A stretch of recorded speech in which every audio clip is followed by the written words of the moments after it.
Let me know if this sounds like you. You just spent all your time setting up your camera and your lighting, and it still looks like shit. But trust me, I've been there.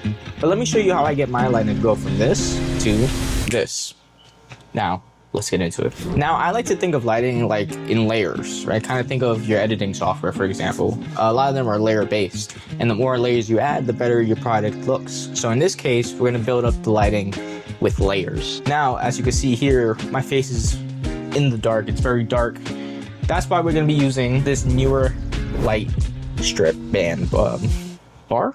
That's why we're using a newer bar. Now you can use any kind of light. I just like Newer's products because I have more control. They have this app here. You can control everything from your phone. But we're just gonna use this to kind of brighten up the side of my face. Like that, right? And what's nice about this is that you get this nice shadow casted on this side, and it just makes the face look a lot more interesting. Now that we fixed up the foreground, we kind of want to make the background a little bit more interesting as well. One way to set up your background is to have practical lighting, right? I did this with my PC, but I also have LED strips, as you can see. Now, these are great. Most of you, especially if you're a teen in the fucking, I don't know, late 2000s, you definitely have LED strips up in your room somewhere. If you don't, it's okay, you don't need them, but you could just find something else you could light up in the background. Kind of just breaks away the foreground from the background a little bit more. Now, another thing you may be thinking is, okay, well, we like practical lighting, so should I leave the room light on? I'd say it depends on what you're going for. In my case, I like my stuff to look a little bit more stylized. This isn't bad, however, we don't need it. Now you can see how that instantly kind of darkens the background and brings me more to the front, if that's what you want. Now, I think we are missing something along this wall. It's a nice big wall. I mean, we have the double doors there and everything. However, I feel like we could spice it up a little bit as well.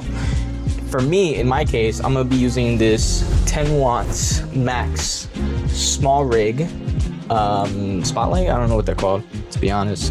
Very cheap, about $50. Honestly, I highly recommend this. One of the best things you can add to your equipment, your inventory, whatever you want to call it. Love this thing. Not sponsored. However, I mean, small rig, if you're watching this and you want to sponsor me, I mean, you know, help out a small creator, love to. I would gladly take anything you're offering. Wink, wink, you know?